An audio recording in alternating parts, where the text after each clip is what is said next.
Bem, então, boa tarde a todos. É uma grande honra para o Centro de Estudos Europeus e Alemães receber esse evento preparatório da nossa primeira jornada de pesquisa CDA sobre o superendividamento e a proteção dos consumidores.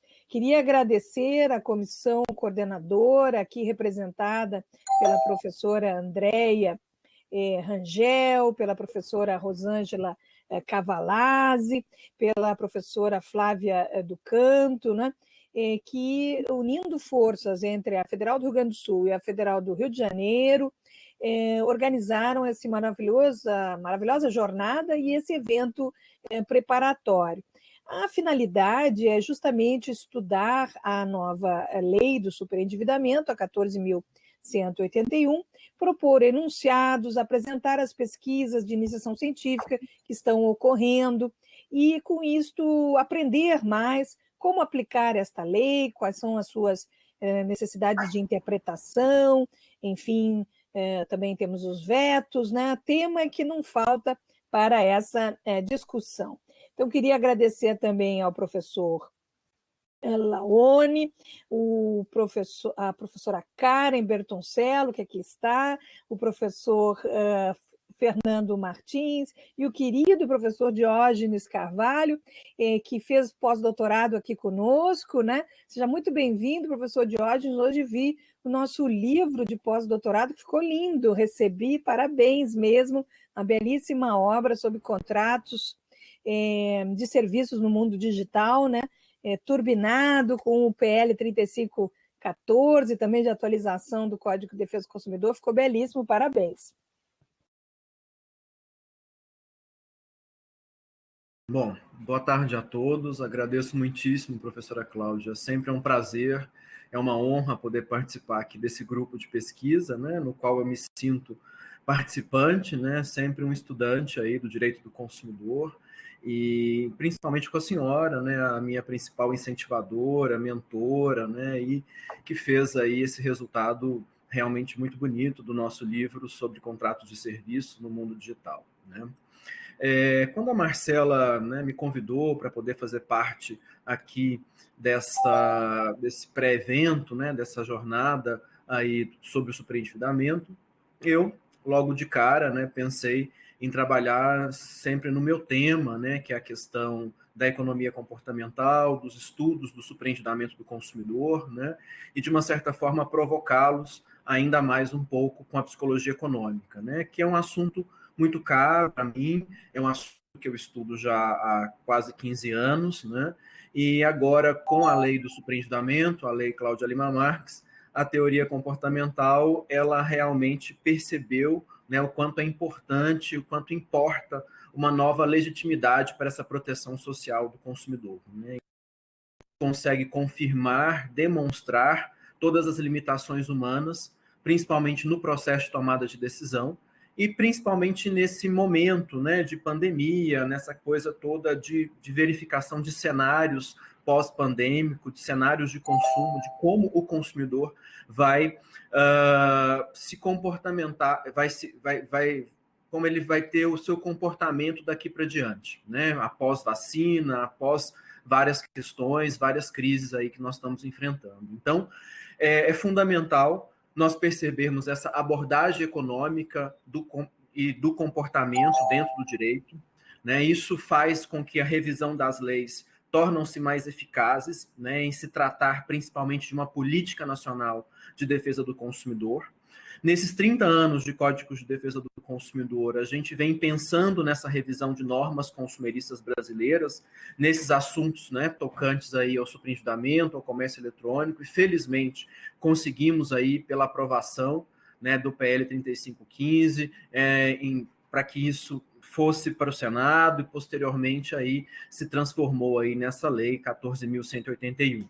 né, que diz respeito muito aos fundamentos da vulnerabilidade, dessa proteção desse consumidor que tornou-se endividado nesse mundo pós-moderno, né, que, na verdade, nós consumimos duas vezes, né, consumimos o crédito e o produto e o serviço propriamente dito. Então, nesse mundo pós-moderno, nesse mundo todo que nós estamos aí experimentando, praticamente todas as compras, né, todas as aquisições, elas são feitas aí dessa forma dupla. E aí a gente percebe que as pessoas, elas são agentes maximizadores de bem-estar, né, e principalmente de bem-estar subjetivo. E quando a gente discute a verificação, né, a identificação da economia comportamental para o surgimento de novas leis, para lidar principalmente com a vulnerabilidade dentro de um campo muito maior, que é o campo cognitivo, né, a gente percebe que a racionalidade humana ela é totalmente limitada. Né? E o desenvolvimento dessa economia comportamental, que traz uma proteção muito especial para o consumidor, né? Por identificar, através de bases científicas, a explicação desse comportamento desse agente econômico, nos traz mais realistas, né? Menos utópicos, para alcançar essa proteção de defesa do consumidor.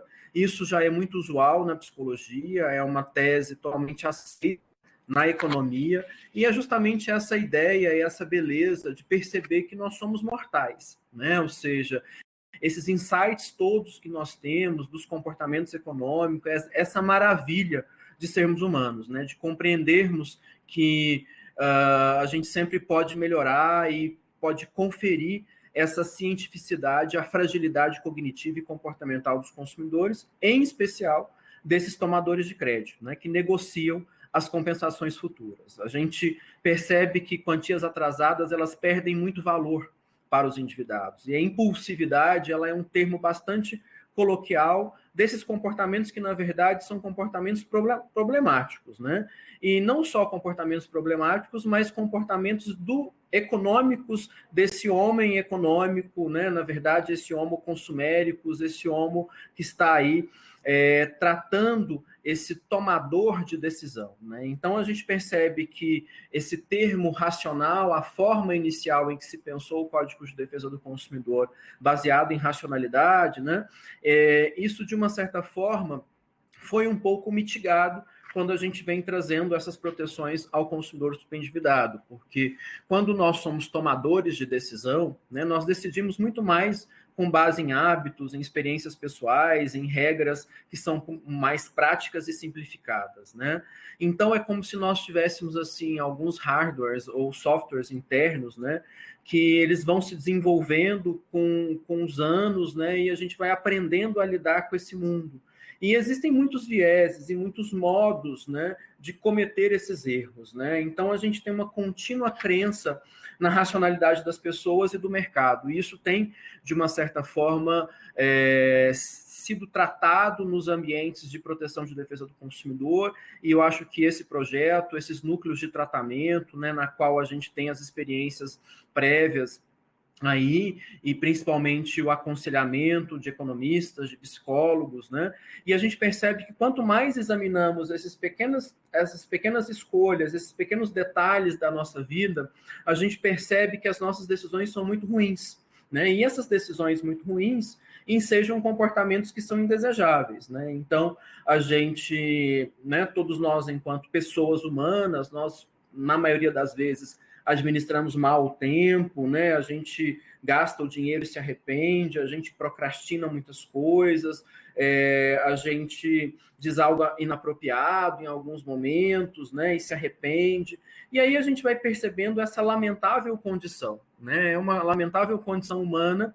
Eu acho que vem muito da sabedoria antiga, né? Aquela coisa do memento mori, né? Lembrai-vos que sempre nós somos mortais, lembre-se sempre que você é falível, lembre-se sempre da sua irracionalidade. Né? Então, o primeiro passo crucial no caminho para a tomada de decisões melhores e criar sociedades melhores e consertar as nossas intuições, digamos assim, está através dessas engenharias legislativas. Né? É a partir desses núcleos, é a partir desses estudos, né, que a gente percebe essas influências, né, por informações lembradas, por sentimentos gerados, esses modos automáticos e esses estímulos que são estímulos do ambiente, né? A gente vive um momento, a gente resiste muito à mudança e, principalmente, nós, enquanto pessoas humanas, nós somos bons para predizer preferências futuras, assim, a gente tem, nós somos afetados por esses estados psicológicos, né? E a partir do momento que nós não somos bons para lidar com a compensação futura, a mesma questão que a gente percebe que nós somos, assim, enquanto consumidores, animais sociais, né? Com preferências.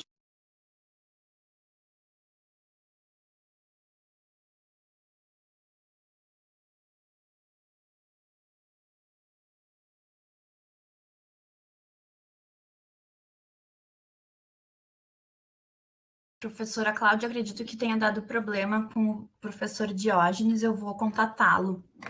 Perfeito. Muito obrigada. Eu pensei que eu tinha caído. Hoje, realmente, acho que é a frente fria aqui que está afetando a internet, né?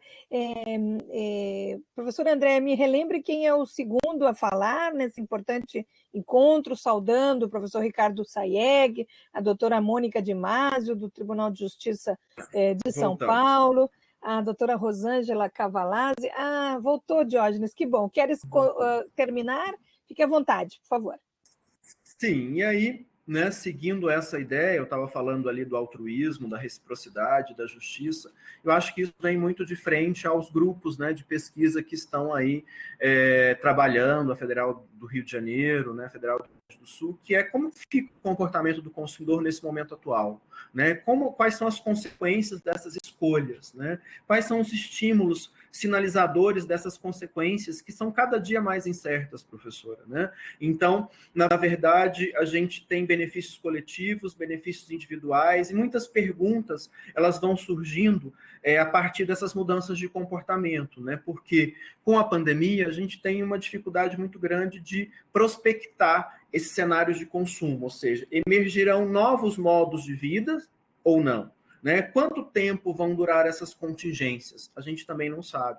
Quais são os efeitos desses comportamentos? Será que eles serão sustentáveis durante o tempo? E aí a gente vai perceber, né, que nós vamos trabalhar com o histórico de consumo, com as duas grandes pandemias anteriores, né, identificar como aconteceu as orientações, né, quais foram as consequências, os reforços, as punições que a gente pode perceber. Então, na formulação de políticas públicas, e não só nesse cenário de incerteza, né, eu acho que a grande ferramenta, o grande instrumento, o ferramental desse cenário, e principalmente desse cenário normativo, e nesse momento de pandemia e Covid, né, e quando a gente tem aí a descoberta da vacina, o controle do vírus, o atingimento de massa, essas críticas à imunização, a gente precisa ter aí uma prospecção de vários cenários. Será que esse consumidor vai recuperar o tempo perdido e vai sair gastando deliberadamente? Será que vai ter um consumismo diferente, uma ideia meio de compartilhamento, crowdfunding? Será que as pessoas vão migrar para uma vida mais minimalista, faça você mesmo, né? Um consumo um pouco diferenciado? Ou se esse consumo consciente, né, que é algo, né, almejado, digamos assim. Então, eu acho que essas eram as questões que eu queria tratar, né, sobre essas teorias, esses estudos todos, né, me considero aí um estudante ainda, né, um participante desse grupo de pesquisa, estou um pouco afastado das reuniões, mas quero voltar. Esse evento aqui me faz retomar aí esses estudos. Parabéns aos organizadores, né? Parabéns à professora Cláudia, à professora Andréia, professor Laone Lago, né? E agora seguem aí com os principais estudiosos, né? Karen e Fernando, sobre o superendividamento. Muito obrigado. Obrigada, professor Diógenes. Eu vou pedir licença só para fazer uma breve apresentação dos nossos palestrantes. Eu não quis lhe interromper no início. Muito obrigada pela sua bonita exposição. Então, enfim, só para o nosso público aqui conhecer um pouquinho melhor os nossos palestrantes, quem acabou de falar com vocês foi o professor Dr. Diógenes Carvalho, ele que é pós-doutor pela Universidade Federal do Rio Grande do Sul, doutor em Psicologia, Economia Comportamental pela Pontifícia Universidade Católica de Goiás, é mestre em Direito Econômico pela Universidade de Franca, professor adjunto e coordenador do curso de graduação em Direito da Universidade Federal de Goiás e ex-presidente do Brasilcom, biênio 2018-2020.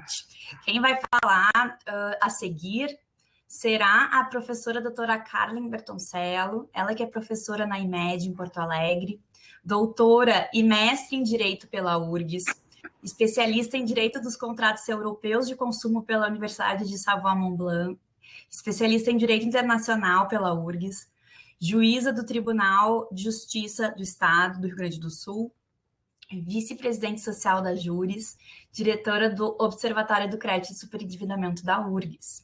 E, por fim, nós teremos a fala do professor Dr. Fernando Martins, ele que é doutor e mestre em Direito Civil pela PUC de São Paulo, diretor do Brasilcom, professor da graduação e pós-graduação da Universidade Federal de Uberlândia, pesquisador científico no Max Planck, promotor de justiça em Minas Gerais. Pessoal, assim, ó, se vocês quiserem mandar as perguntas no chat, elas serão lidas ao final, na hora dos debates, certo? Que serão conduzidos pela professora Cláudia Lima Marques, pela professora Andréa Rangel, pela professora Flávia do Canto e pelo professor Laone também. Muito obrigada. Passo a palavra, então, à professora Karen. Muito obrigada, Marcela, pelo convite. Eu quero saudar inicialmente a nossa grande mestre, professora Cláudia. É uma grande honra estar aqui e agradeço muito o convite.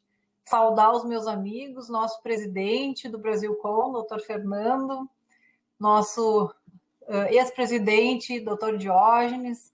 É um prazer conhecer aqui professor Leone, professora Andréia. Saudar a professora Rosângela, querida, minha banca que tanto iluminou na elaboração da tese, e o professor doutor Ricardo Sayeg, e os demais presentes também pela participação. Eu, quando conversei com a Marcela, perguntei se nós poderíamos tratar a respeito do aspecto instrumental do procedimento. E agora, ouvindo o doutor Diógenes, eu dediquei, agora nos últimos dias, uma preocupação um pouquinho mais pragmática, né? E eu começo tratando a respeito disso porque eu confesso que eu tenho uma honra muito grande em dizer que foi a partir da professora Cláudia que nós tivemos essa semente, não é? Essa pesquisa direcionada a unir a teoria com a prática. E fico muito feliz de participar dessa experimentação, porque eu e a Clarissa, quando começamos com essas audiências, nós tínhamos um trabalho muito grande de convencimento dos fornecedores. E essa conquista, hoje, ela merece ser celebrada de uma forma muito efetiva. Hoje nós estamos falando da obrigatoriedade em estar na conciliação, embora não necessariamente seja atingida a conciliação. E, em virtude disso, quando nós nos reunimos há uns dias atrás aqui no Rio Grande do Sul, pensando na implementação dessa lei, que, afinal de contas, é uma lei que merece receber uma efetividade muito grande, nós precisamos colocar a nossa leitura a respeito do endereçamento, dos ajuizamentos dessas ações. E, em virtude disso, me preocupei em elaborar um organograma para que nós possamos vislumbrar algumas dificuldades, alguns desafios que nós vamos ter que debater nos próximos anos. E é em virtude disso que eu vou fazer essa proposta de compartilhar a tela, para que nós possamos enxergar alguns pontos que nós, possivelmente nos próximos meses, tenhamos que consolidar essa legislação a partir das ações judiciais que estarão sendo ajuizadas.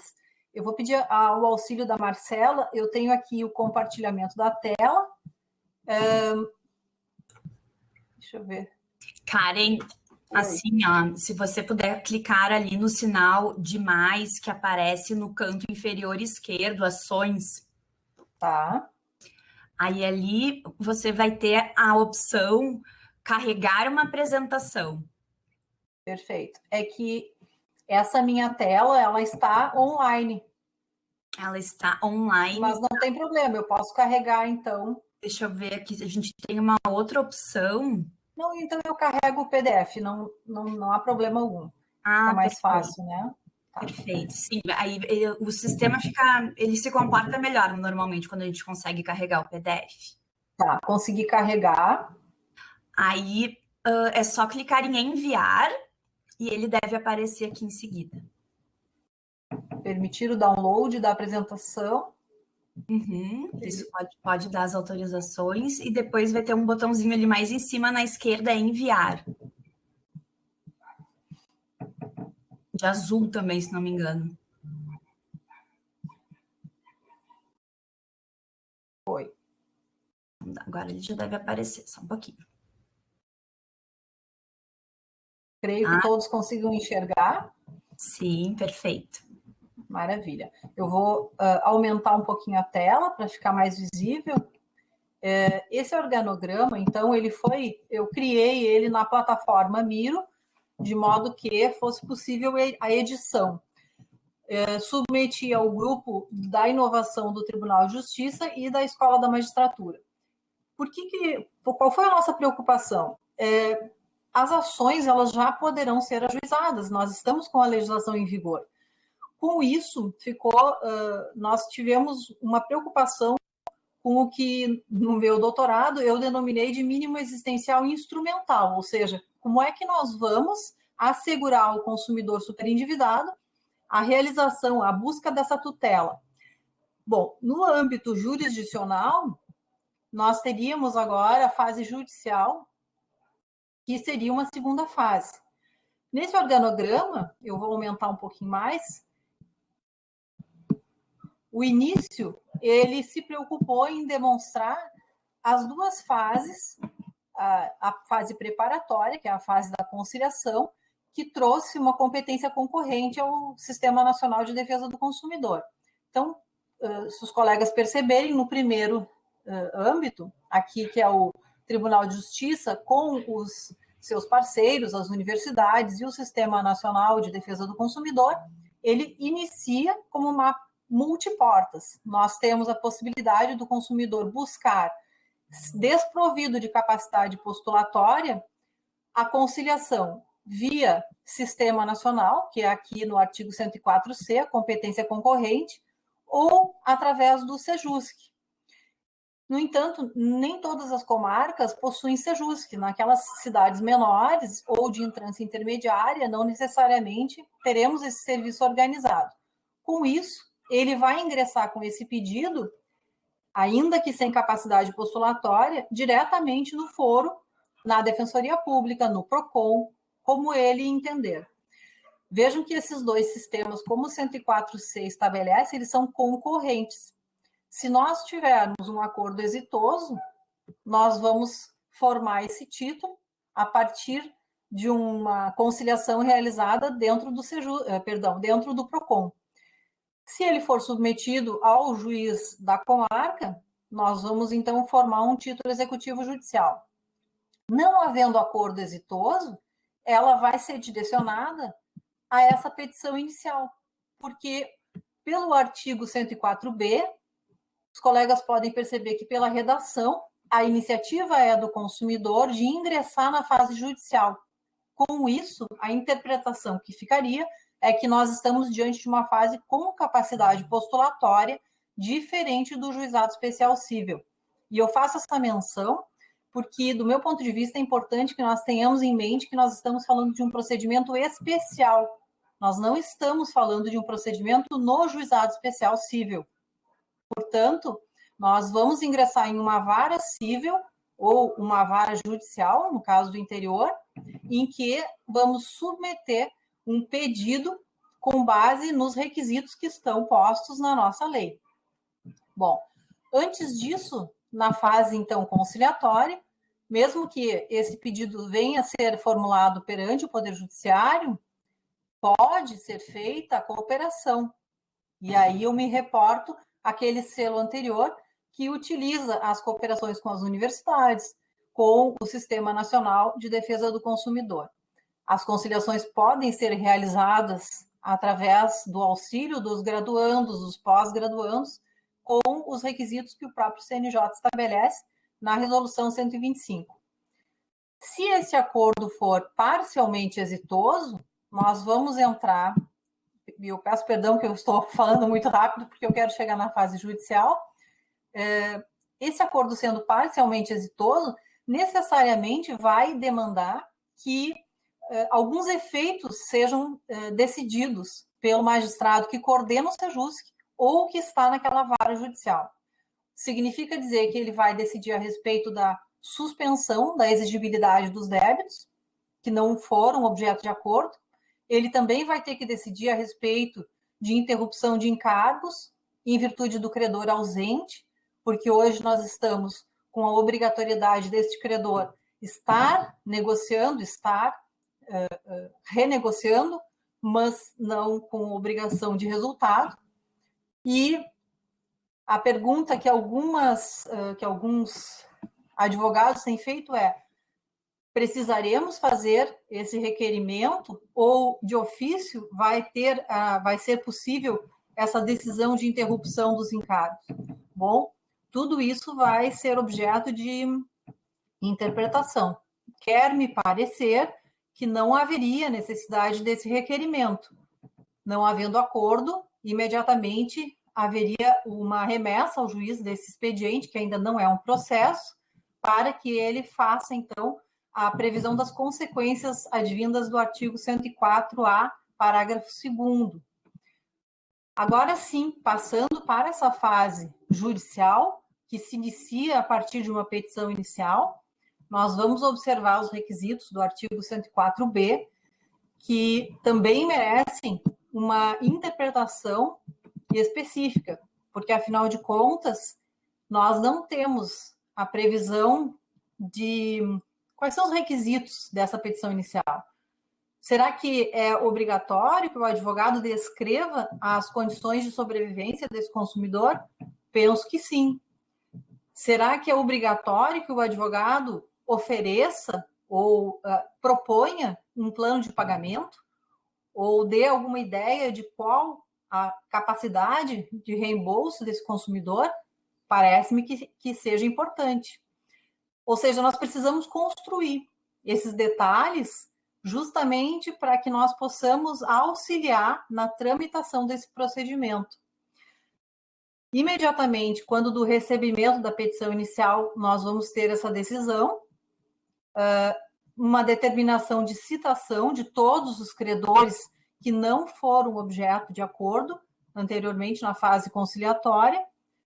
Teremos uma réplica por parte do consumidor e nesta fase final nós poderíamos desenvolver já com uma sentença que estabelecesse esse plano de pagamento obrigatório. Por essa razão, essa seta diretamente à sentença que vai gerar uma integração dos contratos com o plano compulsório, e aqui eu chamaria atenção relacionado ao termo. A legislação, ela utiliza o termo integração, ela não fala em interpretação. Significa dizer que, com base na doutrina francesa, se nós formos olhar a natureza jurídica dessa decisão judicial que consolida o plano de pagamento obrigatório, ela cria novas obrigações. Segundo o autor francês Rimbaud, ele nos diz que nós temos um contrato contingente, ou seja, é um contrato que o magistrado criou a partir do plano compulsório. Ele trouxe novas obrigações. Quando houver uma complexidade tamanha na elaboração desse plano de pagamento, o magistrado tem a condição de solicitar o parecer de um administrador. A lei não nos diz exatamente o procedimento, mas, interpretando, então, os artigos, nós podemos identificar que vai haver um despacho saneador, no caso de uma complexidade maior do plano, nesse despacho saneador, o juiz vai determinar algumas diligências necessárias, talvez ofícios a banco de dados, ele vai abrir a possibilidade da instrução, até mesmo com prova oral, e aqui eu chamo a atenção porque a prova oral ela pode ser determinante se houver, eventualmente, alguma arguição de vício de consentimento. E eu tomo muito cuidado em falar a respeito disso, porque vício de consentimento, às vezes, pode nos reportar a utilização do Código Civil. Entretanto, nós temos visto que muitas obrigações que são contraídas de forma irrefletida, elas não vêm com a formação racional da vontade desse consumidor. E é através da prova oral que nós vamos conseguir identificar se de fato ele se obrigou da maneira como ele pretendia. E aqui, especificamente, eu falo como um exemplo dos cartões de crédito consignados. Percebam que muitos consumidores têm feito contratos pensando que estão contratando um empréstimo consignado e acabam recebendo uma conta com encargos de cartão de crédito e de cartões que eles sequer desbloquearam ou sequer utilizaram para outros fins, demonstrando que o que eles pretendiam mesmo era o empréstimo consignado propriamente dito. Então, muitas vezes a prova oral vai ser importante. E esta importância da prova oral, da instrução, ela já demonstra que as ações de superendividamento, elas não podem ser encaradas como ações repetitivas. Nós não podemos entender que nós estamos a julgar procedimentos em massa. Elas precisarão ser individualizadas. O próprio plano de pagamento precisa ser individualizado. Bom, finalizada a instrução, vamos ao parecer do administrador e chegaremos a essa sentença que, ao final, vai assegurar o que eu denominei como um mínimo existencial substancial, ou seja, ele vai distribuir as obrigações através dessa criação do contrato contingente na doutrina francesa e assegurar a preservação do mínimo existencial. Nós temos muitos detalhes, muitos desafios a ponderar dentro deste procedimento. Eu destacaria a necessidade de nós debatermos com muito cuidado os requisitos da petição inicial, também o plano de pagamento. São 14 horas. Qual é a modalidade, qual é a forma que nós vamos estabelecer da construção desse mínimo existencial substancial. Também relacionada a essa decisão do despacho saneador, quais são os limites desse despacho saneador, quais são as ponderações a respeito de uma instrução e as provas que advirão ao processo. Bom, eu fiz uma provocação em relação ao que eu pude depreender nesses primeiros dias de vigência da lei. Penso que, nesse momento, nós estamos construindo e convido a todos, em especial aos professores, que nós possamos nos dedicar a esse debate, porque a uniformização, dificilmente ela é atingida, mas é muito importante que nós consigamos criar um norte em relação aos requisitos mínimos para que a implementação dessa lei ela assegure, de fato, o mínimo existencial instrumental e substancial dos consumidores. Penso que nós estamos num momento maravilhoso da vigência da lei e relacionado até mesmo a competências. E, para encerrar, eu recordo um debate que nós tivemos ontem com os alunos. Se nós tivermos contratos feitos com Caixa Econômica Federal e com bancos que têm competência na Justiça Estadual, nós vamos declinar da competência à Justiça Federal? Num primeiro momento, a interpretação seria essa. Entretanto, nós já temos decisões na jurisprudência, nos mostrando o seguinte: em ações que tramitaram na Justiça Estadual relacionadas à cobrança de contas de condomínio, em que a Caixa Federal era credora hipotecária, a decisão foi que essa dívida deveria permanecer na Justiça Estadual, porque o primeiro obrigado era o próprio devedor, o próprio consumidor. Ou seja, não é o caso, né, nessa hipótese da lei do superendividamento, mas eu cito esse histórico de construção da jurisprudência para demonstrar que nós vamos ter muitos desafios a enfrentar, muitas reflexões a fazer relacionados à construção da competência e do próprio procedimento da Lei 14.181. Muito obrigada e eu fico à disposição. Obrigadíssimo.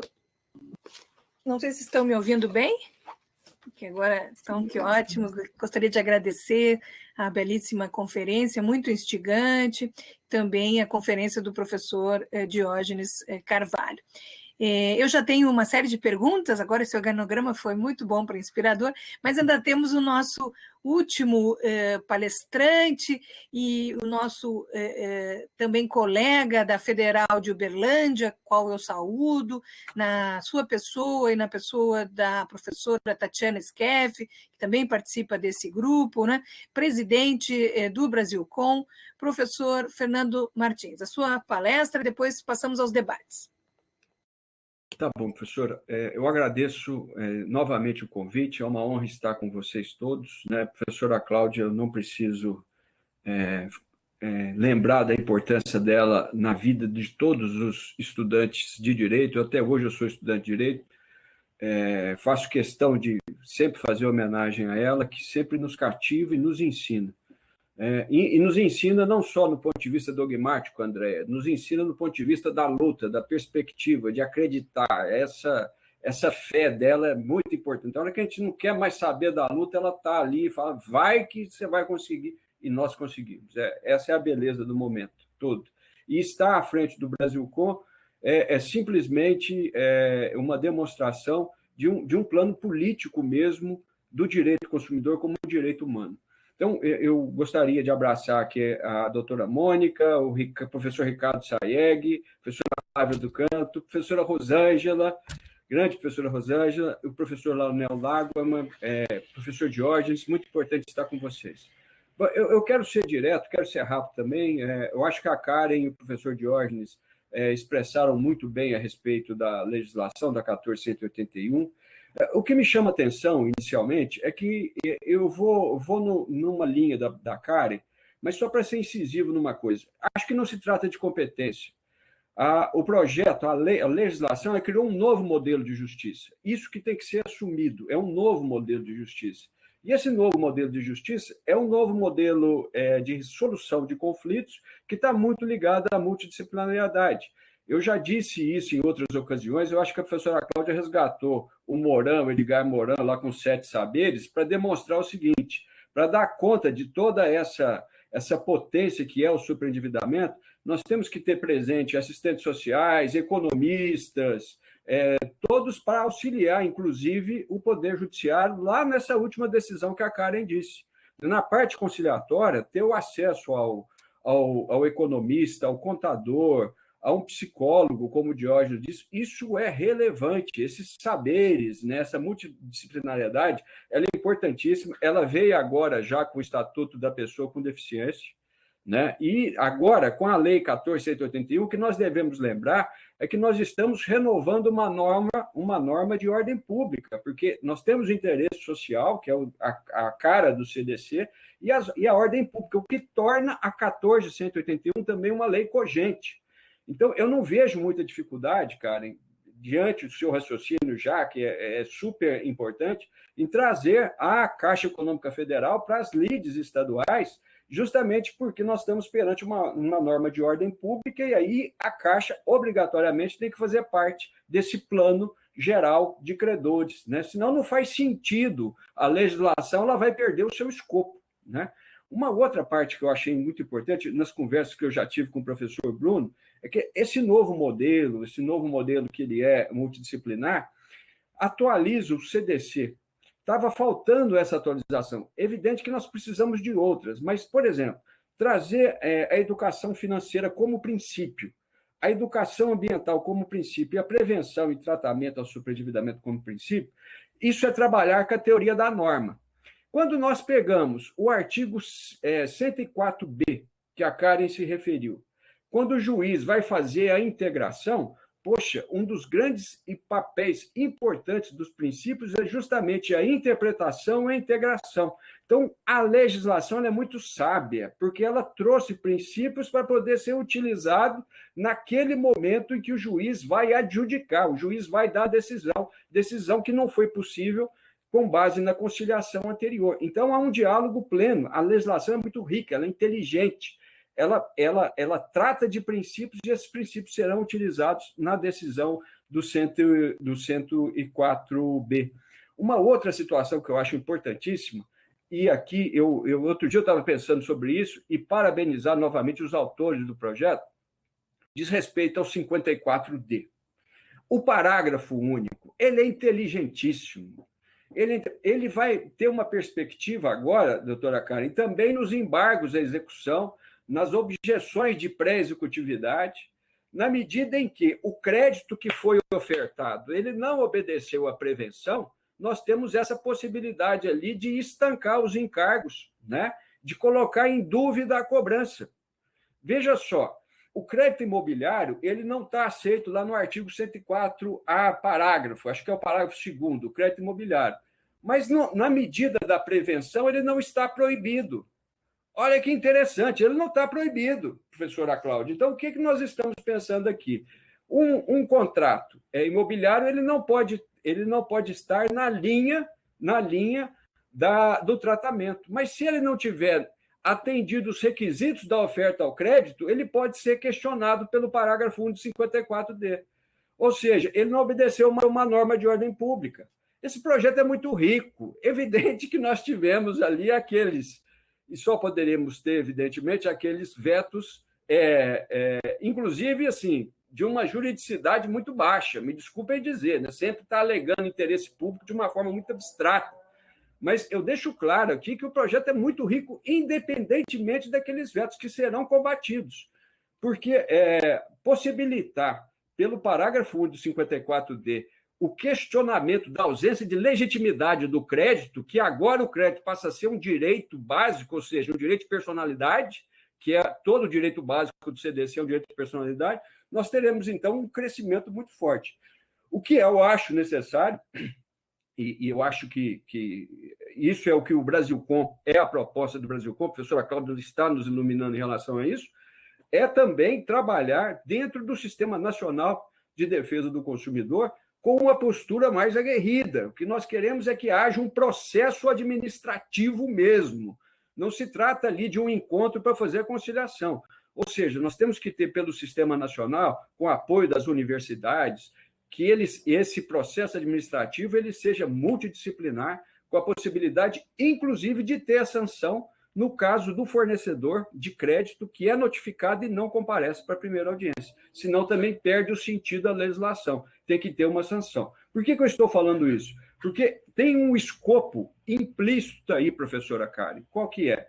Desjudicializar. Esse escopo é muito importante. Tanto que, aos colegas aí da Universidade do Rio Grande do Sul, o que nós criamos? Além da velha revisão do acordo que nós já tínhamos, a revisão pela ausência de boa-fé, o desequilíbrio significativo do direito europeu que nós trouxemos para cá com o nosso Código de Defesa do Consumidor, com o nosso Código Civil. Além da revisão pela superveniência, pela onerosidade excessiva, nós criamos uma nova figura, que é a figura do superendividamento. Figura essa que o superendividamento ele recai sobre a pessoa e não sobre a prestação contratual. Então, o processo de superendividamento ele é muito tranquilo e muito bonito, porque ele é um gênero, hoje, que a gente pode olhar, do qual a própria revisão, com a integração, vai ser uma espécie. Então, eu acho que nós temos que desenvolver mais, temos que melhorar esses nossos encontros. Adorei esse organograma que você fez, Karen, fantástico, né? Ele suscita na gente a vontade de falar o seguinte: eu vou largar o direito do consumidor e estudar processo civil novamente. Vou voltar para lá, né? Aquele trilho, sim, que é importante, mas é mesmo, você sabe por quê? Porque você descortina, através do processo civil, o dever fazer do Bobbio aqui para retirar essas pessoas do superendividamento. O projeto é fantástico. Eu fico assim, professora Cláudia, eu te agradeço todo dia da possibilidade de estar aí ajudando, auxiliando, estudando, porque cada dia que a gente faz uma leitura da lei, a gente descobre uma nova palavra. E uma nova palavra, como diz Zé de Oliveira Ascensão, é uma pista, é uma bala na agulha. E com a linguagem a gente simplesmente cresce. O projeto está fantástico. Nós vamos melhorar ele muito ainda na prática. Muito obrigado, professor. Obrigado, somos nós que agradecemos. Essa também muito instigante palestra do professor Fernando Martins, que nos mostra a beleza, né, da Lei 14.181 e também a potencialidade da sua interpretação. Passaria, então, a condução e a palavra à professora Andréa Rangel para que inicie os debates e me coloque já na lista das perguntas quando os 3 debatedores fizerem as suas apresentações. Por favor. A ideia aqui, junto com a professora Rosângela também, e o professor Ricardo Saeg, se desejar, é suscitar dúvidas e estabelecer, se possível, enunciados que serão, então, defendidos e apresentados pelas diferentes universidades na nossa jornada de pesquisa. Por favor, professora Andréa, agora a condução é sua. Muito obrigada, professora Cláudia, agradeço. Agradeço aqui novamente, acho que todos aqui, né, o professor Fernando estava falando no início, a gente aprende, né, e eu aqui mais do que nunca sou, né, aluna aqui da professora Cláudia agora, né, do pós-doutorado, então, sem dúvida, a gente aprende, eu fico aqui anotando, bem aluna mesmo, anotando tudo que foi falado, então, eu agradeço, né, professora Cláudia, todo o incentivo. Agradeço também, né, a professora Karen, o professor Fernando, o professor Diógenes, por participarem, né, tá vendo aqui, por vocês compartilharem, né, todo esse conhecimento de vocês com a gente. Agradeço a professora Laone, a professora Flávia, estão aqui comigo, né, nesse debate.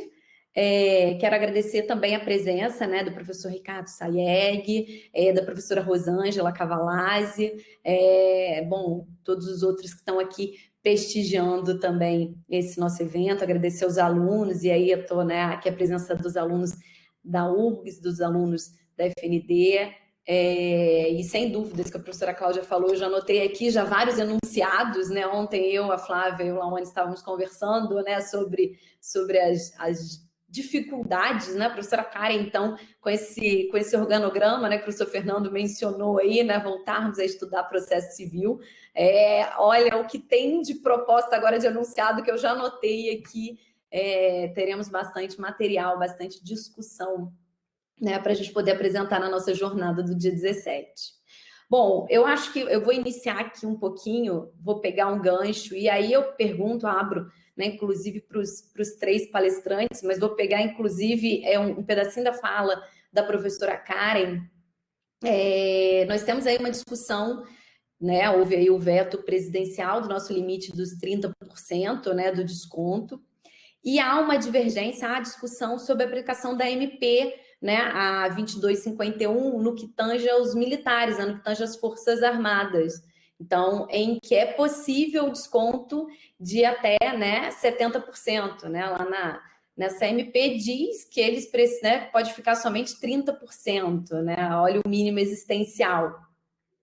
Houve uma decisão em abril de 2021 no TJ do Rio, da ministra, da Tereza Gaulia, que falou, ela afastou essa MP, todo o fundamento dela foi sobre, né, o mínimo existencial, a dignidade, e ela afirmou, olha, eu afasto a aplicação, né, dessa MP, mantenho, né, ali o limite de 30% para esse desconto, né, isso, e aí até falei, vou dar uma olhada no processo antes, e ele foi agora, eu só não estou com a data exata aqui, mas foi agora em julho, se eu não me engano, 19 de julho, o processo ele acabou de ser suspenso, então, para a decisão, e aí o que a professora Karen falou, para uma demanda de ações repetitivas, então, essa decisão de aplicação ou não dessa MP, que isso estaria no STJ,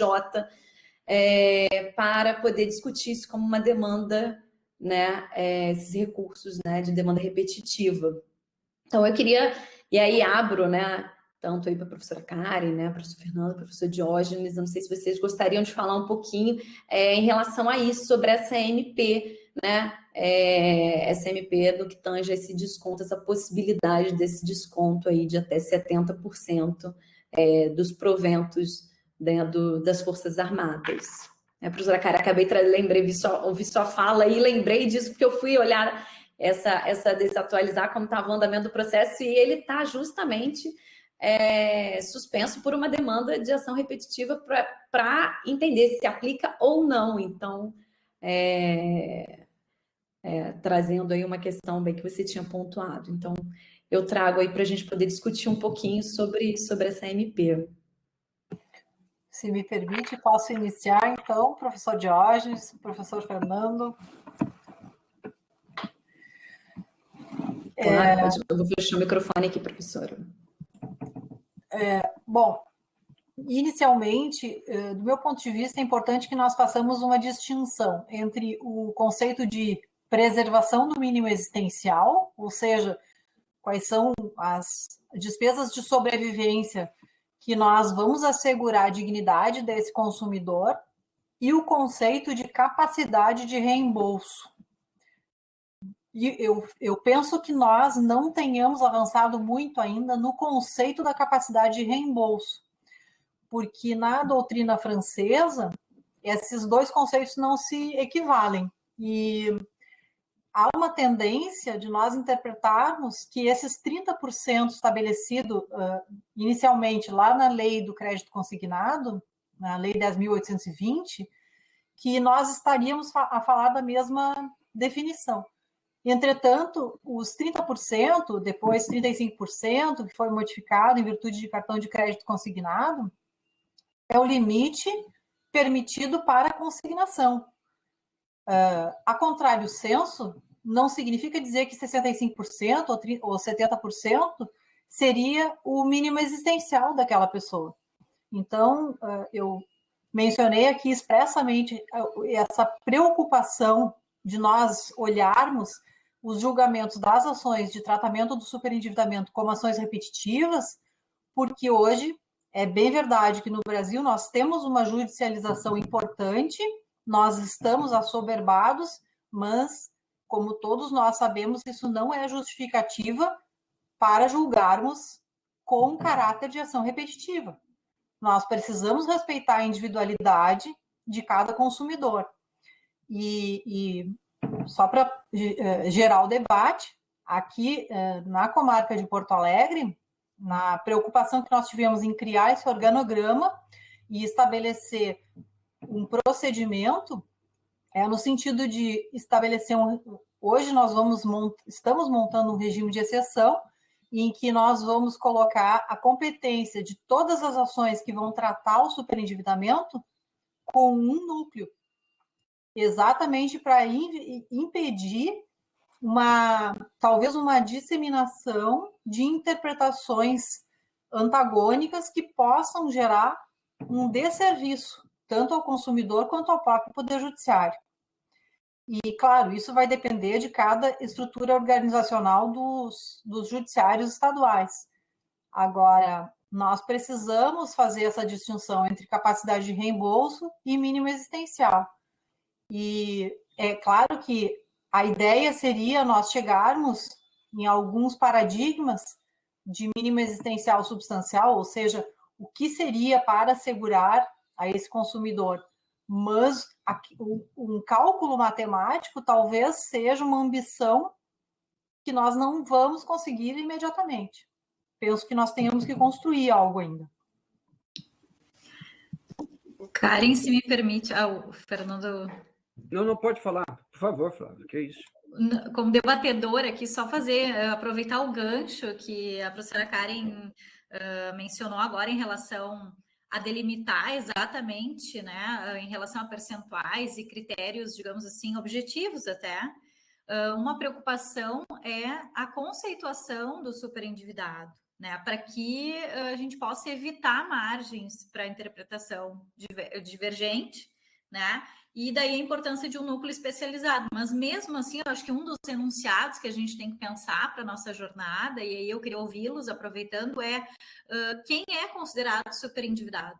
Porque na redação anterior, inclusive a professora Cláudia tinha feito uma proposta, né, de inicialmente colocar no conceito a limitação do percentual de 30% da pessoa natural endividada, né, para que ela se torne superendividada. Então, não sei o que vocês pensam a respeito disso, porque é um dos pontos sensíveis, acredito eu. Sim, eu só gostaria de contribuir e concordando com a Karen, mas eu gostaria de dizer da contribuição da nossa jurisprudência. E Andréia, mesmo que haja essa MP, eu devo lembrar que uma das grandes frentes de oposição e que levou ao veto do nosso 54E foi justamente os créditos para os militares. Não sei se vocês sabem disso. O grande debate que se pôs na mesa no Planalto foi exatamente esse. Por quê? Porque ali não se tinha limites para os créditos consignados ou os empréstimos que se havia na base dos militares. Olha que interessante. Então, se utilizou um argumento, que eu já disse, um argumento falho de interesse público para fazer o veto, mas o argumento mesmo, Flávio, era político. Tinha outros tipos de créditos ali que iriam sofrer com a Lei 14.181. E é por isso que o 54 ele foi vetado. Né? Eu posso dizer isso que eu acompanhei os trabalhos, acompanhei a Sofia também, ela fez um excelente acompanhamento disso tudo, nos trouxe essa demonstração. Mas o 54E, André, então foi vetado e agora vem essa possibilidade da SMP. Tudo bem, é isso mesmo. Mas vamos pensar, qual que é a jurisprudência consolidada já do STJ a respeito de folha de pagamento e de débito em folha de pagamento, que não é a de 30%? O STJ já consolidou isso há muito tempo. Quando você fala em possibilidade de penhora, possibilidade de alimentos, ele fechou em 30%. Então, nós temos uma construção, André, tópica, mesmo independente do veto que aconteceu. Nós não podemos esquecer isso, né? E se formos trabalhar, vai vir uma MP nesse sentido. Eu quero saber, essa legislação ela vai ser também uma lei de ordem pública e uma de interesse social, tal qual, Karen, é o CDC?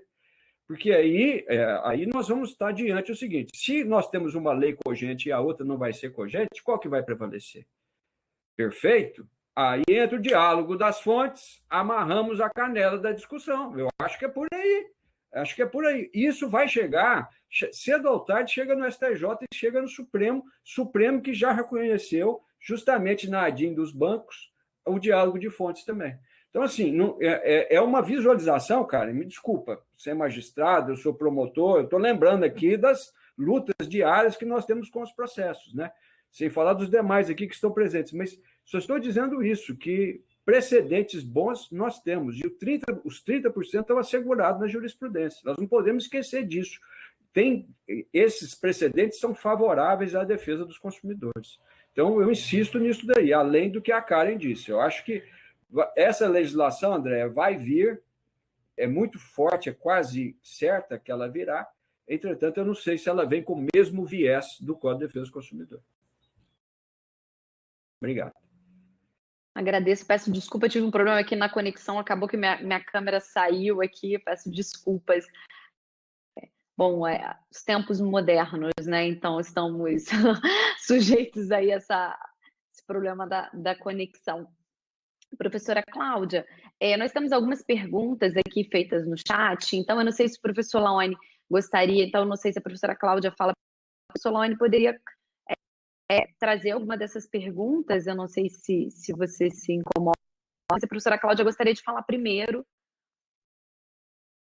porque tem algumas perguntas bem interessantes aqui no chat, eu acho que nós poderíamos, Laone, eu acho que, não sei se você preparou alguma outra coisa, mas eu acho que seria interessante trazer essas perguntas do chat, né, professora Cláudia? Mas eu acho que a senhora pode, então, trazer uma primeira explanação. Posso sim, como a professora Cláudia desejar, posso fazer, ou na sequência ela. Eu tinha uma pergunta para o grupo, né? Talvez a professora Karen pudesse apresentar aquela a primeira parte do sistema binário. Essa primeira parte é excelente, obrigada. Eu observei que no seu organograma não há homologação judicial do acordo realizado no Sistema Nacional de Defesa do Consumidor.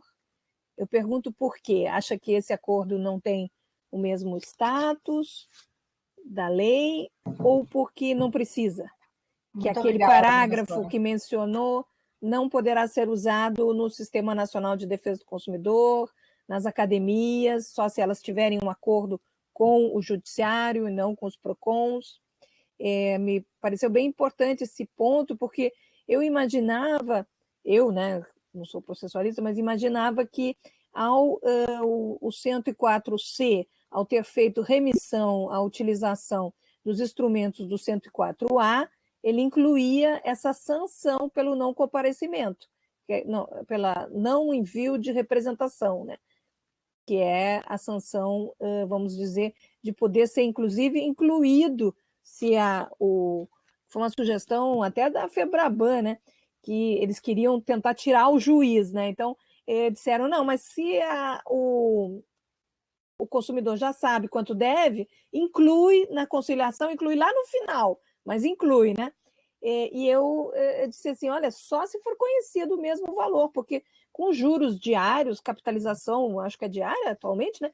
É bastante difícil saber quanto é a dívida, né? Vai dar um erro.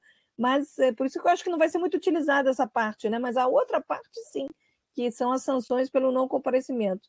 Então, o sistema binário significa que a primeira audiência, que não seja no Sejusc, ela não é título executivo? Muito obrigada, professora Cláudia. Seu olho é cirúrgico, perfeito. Nós não colocamos uma seta direcionada por uma questão só organizacional. Como nós não vamos estar atuando obrigatoriamente com o Sistema Nacional de Defesa do Consumidor, porque essa autonomia veio pela pela competência concorrente, então o PROCON ele poderá atuar independente se houver esse acordo e esse acordo não for submetido à homologação judicial, ele será um título executivo, só que ele será um título executivo extrajudicial. O que nós precisaríamos através de acordo, ele ser remetido ao magistrado do ponto de vista, na verdade, de sistema, né? Para que, através daquele expediente, o magistrado possa, de ofício, analisar os efeitos que viriam do artigo 104A, parágrafo 2º. Então, nesse caso, havendo essa cooperação que eu coloquei ali no primeiro selo, se essa cooperação existir, nós criaríamos, então, uma seta, tanto no acordo exitoso, para fins de homologação judicial pelo magistrado, como no acordo inexitoso, em que o procedimento vai ser remetido ao juiz e, pela petição inicial, poderia, então, o juiz já aplicar os efeitos aqui nessa decisão de recebimento, com a suspensão dos encargos, né, com os efeitos da ausência do credor, ou, através desse instrumento de cooperação, o juiz analisar, até mesmo antes da petição inicial, os efeitos. O que, do meu ponto de vista, poderia ser feito ainda que não houvesse processo. Porque aqui é interessante, né? O processo ele vai se instalar quando do recebimento dessa petição inicial, se nós formos olhar do ponto de vista processual. Mas nada impede, e a própria lei é muito clara nesse aspecto, os efeitos que o artigo 104, parágrafo 2º, estabelece, eles já podem incidir antes da instauração desse processo. E para o consumidor isso é super importante, né?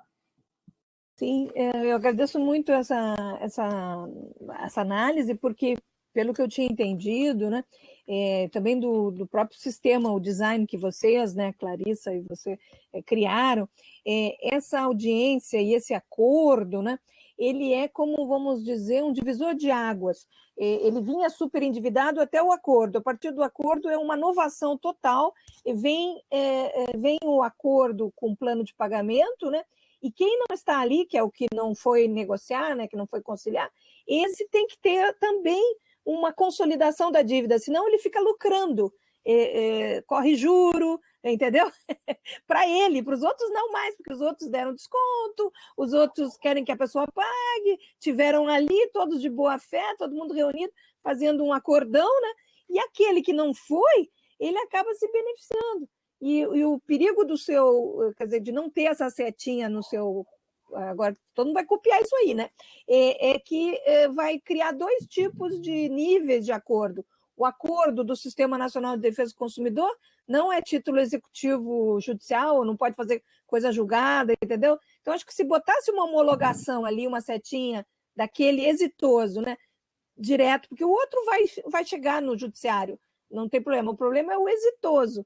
O exitoso, ele não vai, vamos dizer, tem que ser exitoso com todos os credores, né? Ele não vai consolidar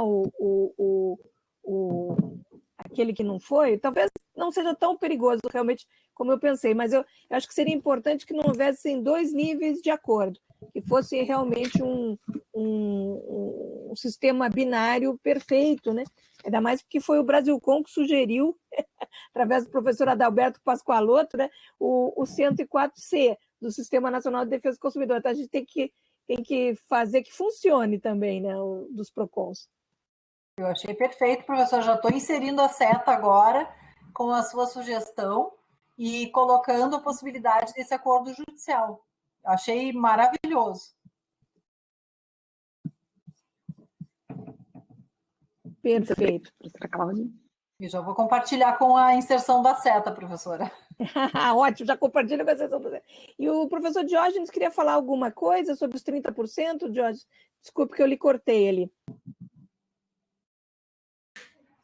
Bom, eu acho que concordo com a Karen também nessa parte aí, principalmente nessa questão do organograma aí que ela tratou para nós, né? Essa questão do mínimo existencial e da verificação disso caso a caso, né? De uma certa forma, como foi tratado aí pela Karen, eu acho que é a forma ideal, né? Assim, no mundo, nesse mundo do ideal, de como a gente pensa as coisas, eu acho que seria o melhor tratamento. Muito obrigado. Eu queria também fazer um statement da pergunta da professora Flávia, é que realmente o projeto, eu não me lembro qual é o primeiro, se é o projeto de lei... 282, professora. Isso, 283, né? 283, isso mesmo, 283. Na definição de superendividamento, realmente foi colocado os 30%. Quer dizer que, na verdade, ali a redação era um pouco truncada, mas era a ideia que teria que sobrar 70% para as pessoas, né? Que seria o mínimo existencial das pessoas.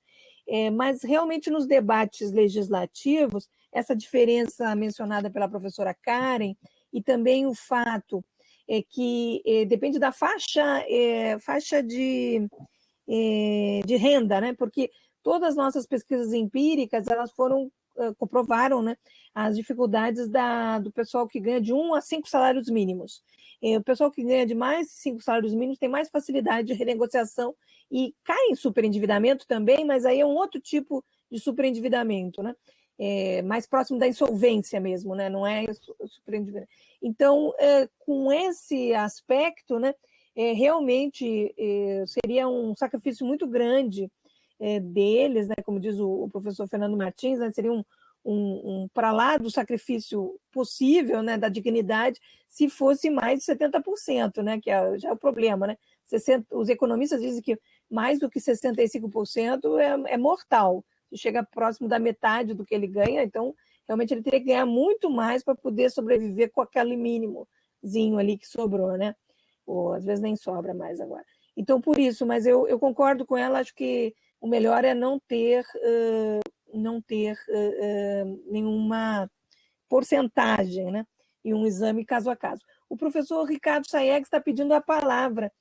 Seria possível, professora Andréa, também ter Claro. Eu ia até pedir para o professor Lawane que ele só concedesse aqui, professor Ricardo Saeg, presidente do Instituto do Capitalismo Humanista. Pode ligar a câmera, professor. Não sei se eu...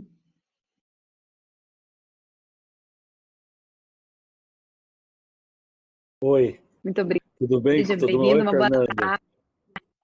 Boa tarde Eu tinha até anotado aqui suas coisas, mas eu acho que lhe dou a palavra e o senhor pode fazê-las aqui, Queria suas pontuações. cumprimentar todo mundo na pessoa do presidente do Brasil com o Fernando, né? E cumprimentar todos os nominados e tal, e dizer da satisfação, né, de fazer parte dessa tribo do bem, né? Desse clã dos consumeristas aí, de cuidar do próximo, né? Cuidar do próximo. Não existe quem não seja consumidor. Da perspectiva econômica, né, da própria cidadania. Eu não tenho dúvida disso. Aí, eu posso te chamar de Karen, né? Porque eu já te conheço tanto, professora Karen. Tanto, a sua reputação, sua pessoa, suas fotos, tudo. Por favor. Né? E eu tava pensando, sabe? A gente tem que ter um cuidado danado para não melar o Instituto. E quando, principalmente os bancos, eles perdem no direito, eles vão no processo. Então, o que o Fernando falou é muito verdadeiro. Se, por exemplo, na recuperação judicial de empresa, tivesse que citar cada credor e cada credor pudesse oferecer uma contestação, ia inviabilizar totalmente o processo. E não ia ocorrer. Então, assim, até ter instrução ordinária, uma fase cognitiva, eu acho, sabe, Karen, assim, e assim, eu acho de um primeiro approach, né, vendo o teu organograma e chamando assim a colega, tenho certeza que vai ser uma amizade para a vida, né, uma reflexão, a gente defender que a jurisdição é voluntária, e que não tem que ter contestação nada, não tem que ter saneador, o juiz tem que ir lá e homologar, não tem que ter questão de autoindagação, apresenta a dívida, apresenta o plano, e o juízo, dentro de razoabilidade, proporcionalidade e eficiência, artigo 8º do próprio Código de Processo, homologa e pau na máquina. Até o contrato contingente, eu achei muito bacana esse pensamento, mas se a gente trabalhar com isso, eles vão falar que está usurpando a liberdade, a autonomia da vontade. E a gente tem no Código Civil a necessidade de conclusão com probidade e boa-fé dos contratos. Será que não seria? Eles não têm que agir em caráter coletivo, os credores, com probidade e boa-fé, e concluir o contrato da melhor forma possível, dentro da perspectiva do mínimo existencial. Assim, a minha colaboração para a reflexão de uma pessoa que eu admiro demais. A Cláudia só me traz presente, Fernando, Diógenes, agora você, né, Clarissa, mas eu acho que a gente tem que pensar muito para viabilizar isso.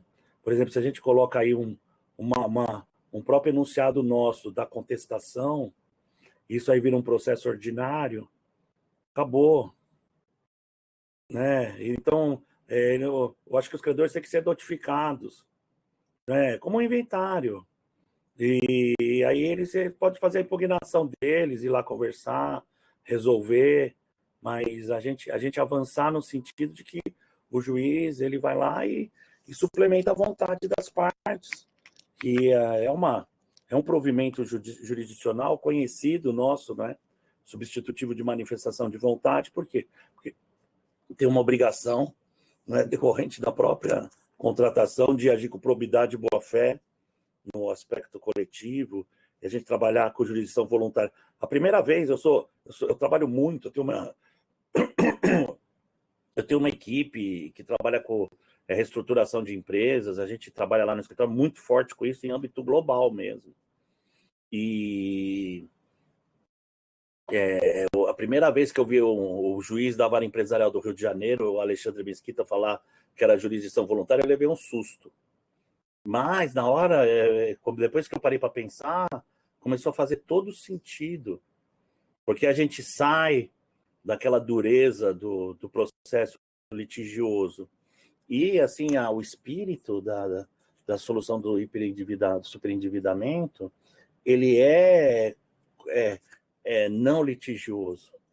Então, a gente transportar para o litígio o que não necessariamente não significa um litígio, sabe? Quando você trata a parte que está, inclusive, reticente, com naturalidade, ela fica sem espaço, inclusive, para agir na contramão daquilo.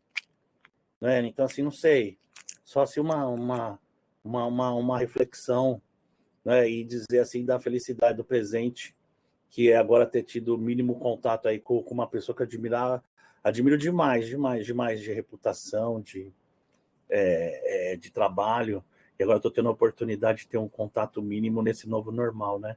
Fernando, para você eu deixo um beijo extensivo a todos. Beijão para você, Ricardo. Grande abraço, querido. Grande abraço. Bom falar contigo, bom te ver. Ricardo, Obrigada. Agradeço muito esse olhar. Eu confesso que eu compartilho da mesma preocupação, e a justificativa de ter elaborado com o nome contestação talvez não tenha sido uma adoção desse nome de forma apropriada, mas foi um pouquinho de formalidade em virtude da nomenclatura do artigo 104B, né? Quando o artigo 104B ele estabelece que vai haver a citação dos credores e que esses credores virão dizer que das razões da negativa de renegociar, eu concordo com você quando nós temos que pensar que aqui o credor ele não pode simplesmente dizer não quero renegociar, ele vai ter que justificar. Talvez ele não tenha justificativa. Então, nesse caso, fica mais simples para que seja elaborado esse plano de pagamento. Entretanto, quer me parecer que esse é o momento processual que eventualmente vai ser arguída a má-fé, ou seja, aquele superendividado ativo consciente que está excluído da tutela legal, mas só está excluído da tutela legal na fase judicial, quando reconhecida a má-fé, porque a má-fé não se presume, né? Então, ele vai ser acolhido na fase judicial, na fase conciliatória, havendo a possibilidade de acordo se houver concordância dos credores. Tenho também essa preocupação de nós tornarmos ordinário esse procedimento, ou seja, muito prolongado. No entanto, hoje, no âmbito das varas cíveis aqui em Porto Alegre, nós temos enfrentado muitas dificuldades em relação à formação do convencimento, à vontade desse consumidor. Nós temos uma quantidade muito grande de contratos que estão sendo firmados e que, se houvesse reflexão, esse consumidor não firmaria os contratos. E eu penso que no momento em que nós estamos diante de uma situação de superendividamento, o âmbito revisional ele se torna muito pequenininho, porque o superendividamento ele é um todo. Quer me parecer que seria muito perigoso nós estabelecermos planos de pagamento sem analisar essa vontade do consumidor. Então, até em virtude disso, nós, nesse momento em que nós nos reunimos para fechar em relação ao organograma, que ainda está em construção, é bem verdade, é importantíssima essa contribuição. Se, eventualmente, nós estivermos com Eu vou dar um exemplo prático. Aqui em Porto Alegre, na 19ª Vara Civil, nós temos competência exclusiva para análise de crédito consignado. Entretanto, os contratos firmados de cartão de crédito consignado, eles não vão para aquela vara. O que, do meu ponto de vista pessoal, quer me parecer que não deveria, porque, afinal de contas, o consumidor ele quis um empréstimo consignado. E é com esse olhar que ele deveria estar sendo julgado. Entretanto, nós temos várias interpretações aqui dos colegas, que é natural. No caso do superendividamento, essa competência que vai ser estabelecida em regime de exceção, ela vai abarcar e vai necessariamente demandar que o núcleo analise não só o plano de pagamento desse consumidor superendividado, mas também a natureza desses contratos que ele firmou para permitir um julgamento em relação a essa vontade. Se eventualmente ele contraiu e houve um empréstimo irresponsável, ou se eventualmente ele firmou um contrato diverso daquele que ele pretendia, nós vamos ter que adentrar isso antes da formação do plano. Então, infelizmente, do ponto de vista formal, do ponto de vista de procedimento, nós vamos ter que alargar um pouquinho esse procedimento. Agora, felizmente, porque, afinal de contas, nós vamos estar protegendo a vontade real desse consumidor. Então, eu confesso que também tenho essa preocupação, mas acabamos, em virtude da prática, agregando esse olhar processualista. Karen, professora, só para aproveitar o gancho da Karen, me perdoa. Eu acho que é muito importante o Sistema Nacional de Defesa do Consumidor, os PROCONs nesse todo o processo e essa questão total multidisciplinar. Eu acho que, por exemplo, a questão da educação financeira, só para afinar com o que você disse, a visão da legislação última é chegar no 104B. Não, tanto é que tem o parágrafo único do 54D, depois vem a repactuação do 104A, a possibilidade do sistema fazer, e aí muda o sentido do 104B, professora, porque aí passa a ser processo de superendividamento. Olha, a nomenclatura mudou, é processo de superendividamento, quando na realidade o 104A seria a repactuação. Mas não sei se vocês perceberam, se a gente tiver a lógica multidisciplinar, nós vamos ter 2 momentos de educação financeira. E isso vai de encontro, concorda com o que você disse, cara, que é a vontade do consumidor. O primeiro momento é que, quando ele vai procurar o núcleo administrativo, o núcleo do PROCON, ele vai se identificar, vai haver a triagem, vai se reconhecer que ele é um superendividado, e ele vai ter que ter uma escolinha com um economista. O economista vai ter que explicar para ele, isso que o Diógenes disse, tem que controlar a vontade dele, isso é muito importante. Mas depois, lá na repactuação, no final, também vem o controle da vontade dele. São 2 momentos de educação financeira. Então, pela primeira vez, eu acho que nós estamos conseguindo, professora Cláudia, trazer a educação para um plano de concretude dentro do direito consumidor. Isso é muito forte, isso é muito... Porque antes estava só no caráter ideológico, ter educação, divulgação, era aquele direito básico amplo, acho que do 6º, inciso 3. E me parece que já não é mais assim. Nós temos 2 momentos de educação financeira, quando ele chega no núcleo e quando ele sai com a repactuação, porque ele vai ter um limite para crédito, ele tem que entender que ele tem que saber gastar. E isso vai de encontro com o que você está dizendo. Aí depois, quando a gente sai dessa questão multidisciplinar, o judiciário ele vai beber dessa fonte, porque os relatórios do assistente social, do economista, vão para a mão do juiz. Isso se não der acordo na fase extrajudicial. Eu só quero lembrar, Karen e professora Cláudia, que, por exemplo, nós podemos, o Ministério Público pode referendar o acordo. O PROCON também pode e vira um título executivo extrajudicial, mas líquido. Ele é líquido, ele pode ser executado. Ele tem força como se fosse uma decisão. Então, eu acho que está indo no caminho certo. Eu só acho que essa parte multidisciplinar, cara, nós temos que insistir nela. É ela que vai levar os fatos para o magistrado. Isso é muito importante. Me desculpa te interromper, por favor. Eu queria também, agradecendo muito a resposta da Karen, do professor Fernando, né, voltar para um ponto muito importante da mensagem do professor Sayeg, né, que é a simplificação. Os magistrados do Rio Grande do Sul, quando sugeriram o plano judicial, vamos dizer assim, não sei se se lembra, aquele artigo que se chamou 100A, tinha um parágrafo sugerido pelos magistrados do Rio Grande do Sul, que era a utilização analógica do processo civil dos pequenas causas. Eu posso até mandar esse artigo, é um artigo muito bonito, que inspirou o 104A e o 104B, né? O 104A, principalmente, né? O 104B vem no substitutivo do senador Ferraz. Mas a sugestão processual era de simplificação, viu?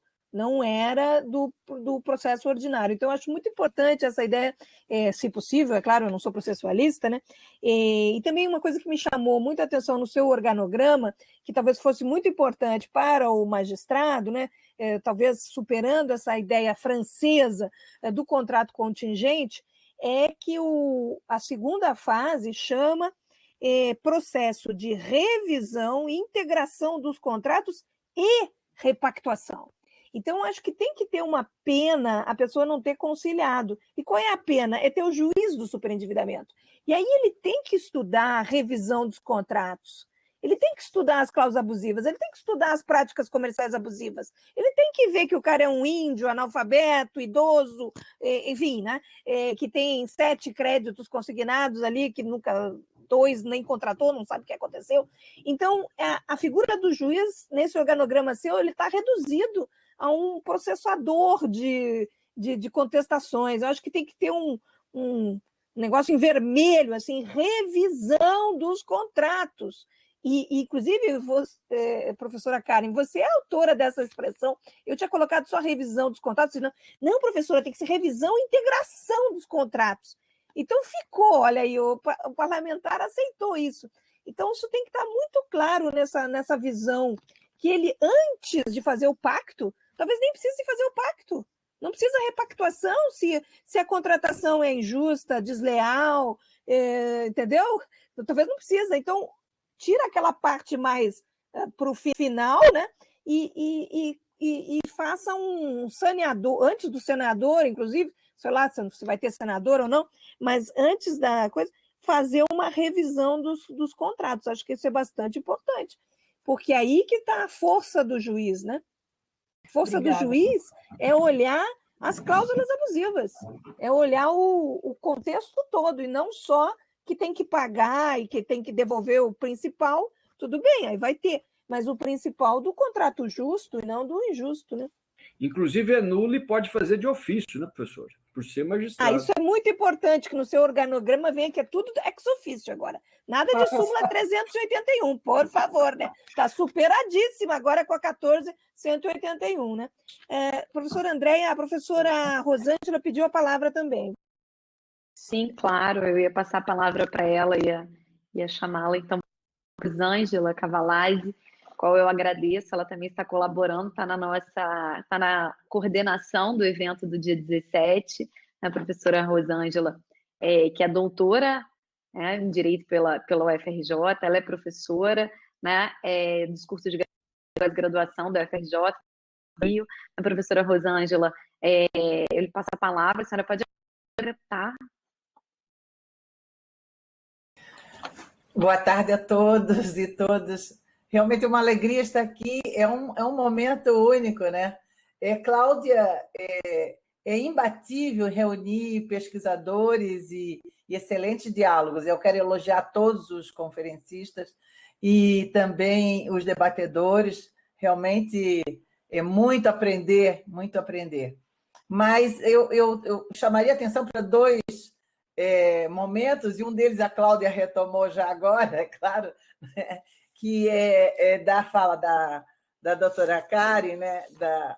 E que diz respeito justamente essa característica da sentença, que é de integração. Acho que esse é um grande desafio, e vai merecer não só o estudo, e agora já com o adendo da importância da repactuação e do papel do magistrado, que é o grande intérprete, né? Não é um intérprete do senso comum, é o intérprete por excelência, porque ele conhece a causa, né? Ele conhece os fatos, né? É isso que faz um grande intérprete. O grande intérprete é aquele que conhece o caso concreto. E por isso que esse magistrado, na nova lei, né, no novo modelo de processo de equacionamento de conflito, como diria Fernando, como disse Fernando, esse novo modelo é tão importante, né? Então, eu acho que aqui merece nosso estudo com uma proposta de um enunciado e um outro enunciado que o doutor Fernando já trouxe prontinho, arrumado, é só cortar e colar, não é? Que diz respeito a essa incidência da norma do novo modelo sobre o crédito imobiliário na hipótese de ausência da legitimidade do crédito.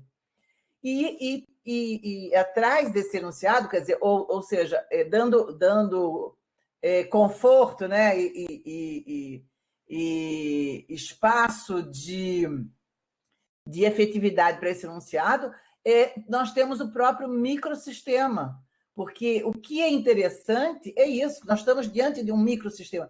Por isso que é mais uma razão porque é possível essa incidência, vamos dizer assim, alargada, né? Ou seja, esse ultrapassar das fronteiras, porque eu acho que a gente tem que pensar nessa fronteira, a fronteira do alcance do novo modelo do processo, né, de equacionamento de conflito com a nova lei, que vai, então, encontrar essa plasticidade de uma fronteira que vai alcançar todas as hipóteses ou hipóteses semelhantes de ausência da legitimidade do crédito. E isso é interessantíssimo. Eu só tenho a agradecer e quero continuar esse diálogo. Alô? E com a professora Cláudia, realmente é uma aprendizagem. Olá, Bruna, boa tarde. Um prazer aqui com a André e os demais colegas. Estou com um evento que está para terminar. Muito obrigada, professora Rosângela. Devolvo a palavra à professora André.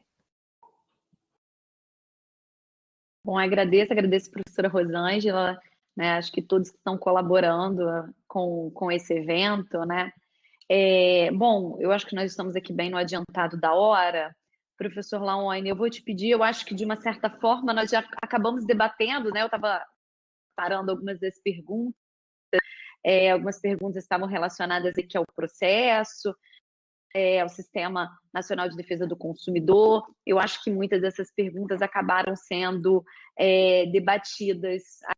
Então, eu peço para o professor Laone para, de alguma forma, compilar, né, todas as perguntas. Eu acho que o tema é recente, né? Eu acho que muitas dúvidas estão surgindo. Eu acho que essa aplicação prática, né, a aplicação, a interpretação da lei. Então, como o professor Fernando falou, né, quantos serão os eventos, né, sobre essa lei? E nós estamos tendo a honra da lei Cláudia Lima Marques, ter a Cláudia Lima Marques aqui conosco debatendo, né? Então é uma grande honra para todos nós trazermos dificuldades e escutarmos, né, o posicionamento, né, da professora Cláudia nessa aplicação. Então, professor Laone, eu acho que para a gente encerrar, né, pelo adiantado da hora, eu te peço para, de alguma forma, compilar um pouco, então, das perguntas que apareceram no chat, para que a gente possa finalizar aqui essa primeira parte da jornada.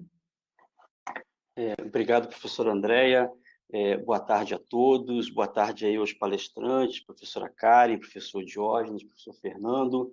É um prazer estar aqui nesse debate com a professora Cláudia, a professora Andréia, colega minha aí nos projetos aqui na Federal. Enfim, eu que sou um gaúcho, radicado no Rio de Janeiro já há 21 anos, né? Então, é uma oportunidade muito particular estar nesse debate com pessoas do Sul, e essa integração atualmente, né, entre as federais, né, Rio Grande do Sul e Rio de Janeiro, né, fazendo essa conexão que é a minha história, né, minha parte de vida no Sul e agora a segunda metade aqui no Rio de Janeiro, né, que a cidade que me recebeu muito bem, que eu tenho tudo a agradecer. Enfim, então, eu acho que essa oportunidade, como a professora Andréa falou, de debater esse tema, que é muito rico, né, é importantíssimo, a lei Cláudia Lima Marques, né, é excepcional, é fundamental para o momento, fundamental para esse momento pós-pandemia, né, ao final disso, que esse novo normal, se é que a gente pode falar assim, o que nós teremos, o que será esse novo normal, né?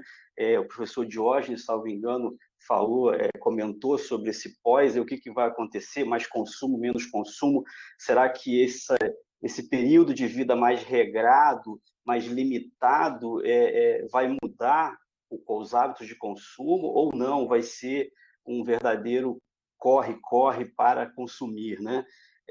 Enfim, a professora Rosângela, que é aqui do Rio de Janeiro, da Universidade Estadual, né? Então, queria parabenizar aqui o colega da Universidade Estadual. Eu queria voltar a um tema que o professor Fernando tratou bastante, a professora Carmen também, e aí as visões, o professor Diógenes trouxe essa questão do consumo, dos desafios futuros, né? O professor Fernando, que tem esse viés Ministério Público, a professora Karen, do Ministério da Magistratura, enfim, acho que talvez a minha reflexão, a minha provocação aos palestrantes o Poder Judiciário e o Ministério Público. O Ministério Público, entendo eu, e eu gosto muito do Ministério Público, já fiz inúmeros trabalhos com eles, e particularmente acho que o Ministério Público foi essencial no processo de redemocratização, ao assumir as causas, especialmente grandes causas, especialmente no Supremo, enfim, mas hoje em dia temos outros agentes que também atuam nessa via democrática, nesse pós-88, enfim, e a magistratura também foi excepcional, né, nos anos 90, com a nova Constituição. A nossa Constituição de 88, ela demorou um pouquinho para pegar, né, como dizem, né, mas quando ela engrenou, né, ela pegou mesmo, e hoje tem muitos debates, claro, sobre a nossa Constituição, mas e a magistratura ela cresceu exponencialmente, né? A magistratura virou uma espécie, o Poder Judiciário, né, virou uma espécie de superego da sociedade, né? Tudo passou a desaguar em um fenômeno de judicialização, né? Do professor Luiz Werneck, aqui do Rio de Janeiro, do IUPERJ, um famoso livro lá de 89, de 1999, né, feito até para a Associação dos Magistrados, né, a pedido da associação. Esse fenômeno da judicialização levou o judiciário a ser esse grande guardião, né, dos atos, das questões sociais. E hoje em dia, a partir de 2015, especialmente com a lei de mediação e esse processo de conciliação, de consensualidade, né, o processo de construção de consenso, vem trazendo novas perspectivas, ou seja, não é o fim ou a redução da importância do judiciário, muito menos dos magistrados, mas sim uma autonomia cada vez maior para o indivíduo, para as pessoas, para o consumidor. Então, eu queria fazer minha provocação para os três palestrantes, seria como, diante dessa legislação, superendividamento, diante desse processo de construção de consenso, como poderemos contribuir, ou como será possível cada vez mais termos mais indivíduo para que ele perceba a situação em que ele se encontra, para que ele identifique as alternativas, ele tenha alternativas, mas para que ele não volte um ano, 2 anos depois ao mesmo cenário que ele está no momento atual, por exemplo. Como será possível essa valorização ou essa refundação aí da perspectiva do indivíduo? Eu sei que o professor Fernando já trouxe aí vários argumentos sobre essa educação econômica, esse papel de reconhecimento do indivíduo e do que levou ele a essa situação, que superendividado não é um devedor, né? Como infelizmente muitas vezes é debatido, é dito, né? É um devedor contumaz, né? É um famoso caloteiro, não é nada disso, é alguém que não consegue perceber muitas vezes aquele cenário ao que foi direcionado, ao que se encontra. Então, nesse equilíbrio entre consensualidade e a importância do magistrado nessa legislação, nessa lei atual, a fundamental importância da magistratura, do Ministério Público e outros órgãos de defesa e proteção do consumidor, mas como é possível que esse consumidor ele perceba o seu papel, ele perceba como ele chegou nisso e que ele saia disso para não mais retornar. Essa seria a minha provocação mais ampla para explorar um pouquinho os senhores aí nesse desfecho da nossa conversa de hoje. Muito obrigado a todos.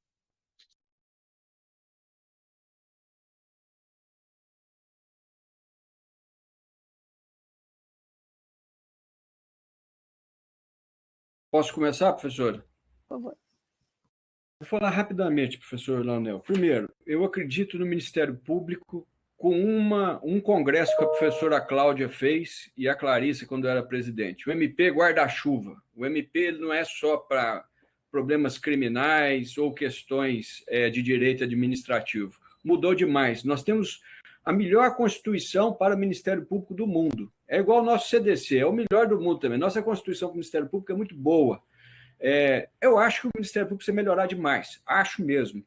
Nós temos diversas frentes, algumas frentes que ainda não adotaram a vulnerabilidade, os direitos fundamentais. Então, a instituição é boa nos pontos e em outros pontos precisa avançar. Mesmo assim, eu tenho muito orgulho dela e acho que ela ajuda muito, especialmente a defesa do consumidor. Mas o papel da educação, eu acho que é fundamental, e agora eu particularmente, vendo esse modelo, novo modelo processual agora, tanto o administrativo como o judicial, ele, em 2 momentos, ele proporciona a educação financeira. No multidisciplinar, quando ele está perante o órgão extrajudicial, e lá na frente, na repactuação. Ele vai ter isso. Com a seguinte lembrança, que a lei é muito boa. Lá no 54A, estabelece que não se aceita como superendividado aquele de má-fé ou aquele que comprou produtos luxuosos. Então, essa pessoa ela vai ter a porta fechada do PROCON para isso. Então, outro dia eu estava fazendo uma apresentação, professora Cláudia, eu vou comprar uma Ferrari e vou te procurar no PROCON. Eu falei, não, você não vai ser aceito, você não passa na triagem. A lógica é essa, né? Não entra má-fé. Aí a beleza do projeto, volto a insistir, que adotou como estrutura básica a boa-fé e a cultura do adimplemento. Então, o projeto, na coerência com o direito privado, é o melhor possível.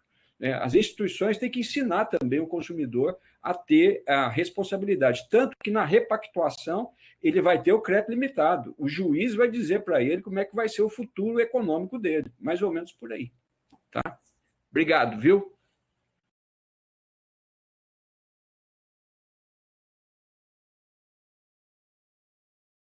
Posso, professora? Eu estava aqui mexendo na plataforma e já inserindo as sugestões da professora Cláudia.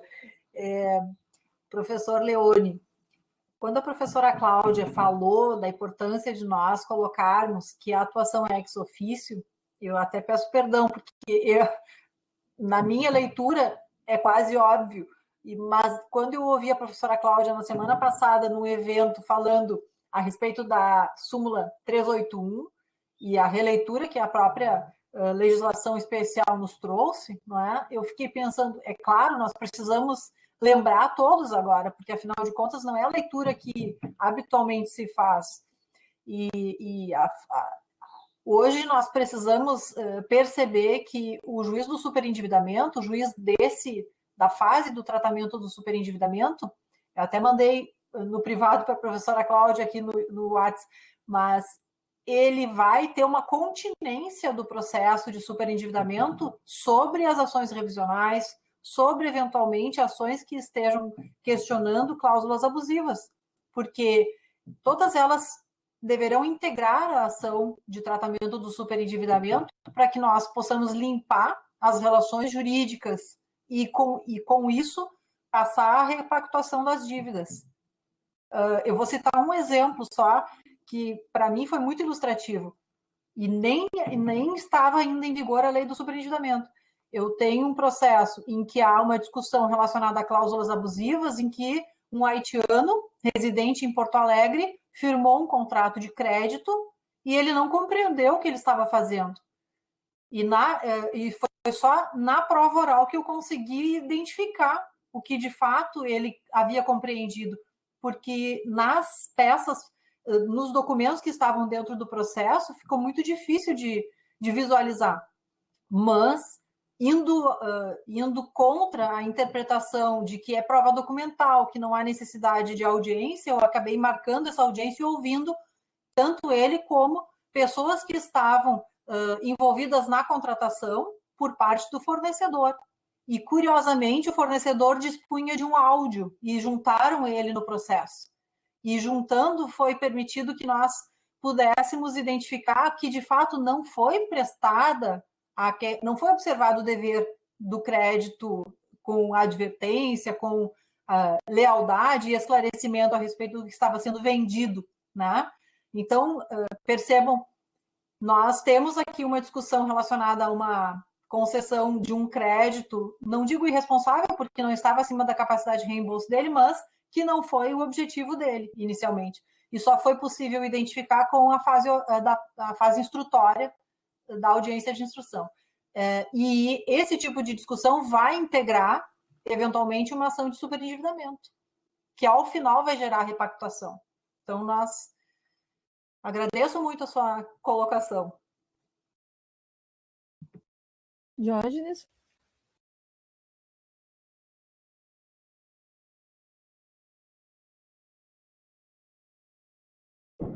Estou com uma reforma aqui que está atrapalhando bastante o áudio aqui do vizinho, me desculpe. Bom, professor Leonel, eu acho que é interessantíssimo esse modelo que você se propõe, né, com a transdisciplinariedade ali, né, todas essas questões. Esse fluxograma, né, que a professora Karen apresenta, eu também, na mesma visão que ela, assim, de cara, eu já imaginei tudo isso como ex officio, né, mas é importante a gente poder frisar essas questões e poder identificar essas normativas aí para proteger cada vez mais esse consumidor superendividado, né, e esse tratamento que é dado a eles nesse sentido. Então, eu acho que esses núcleos, né, de tratamento ao superendividado, né, e essas percepções que passam pelos economistas, psicólogos, né, assistentes sociais, né, e possivelmente ao julgador, ali como o Fernando falou, também o Ministério Público tem a sua função, né, essa função aí humanista, essa função toda, e é justamente isso. Acho que o evento, ele trouxe, né, essa preparação, acho que com a apresentação da professora Karen, aí, com essas questões que foram suscitadas, realmente é uma verdadeira apresentação, né, a preparação para esse evento maior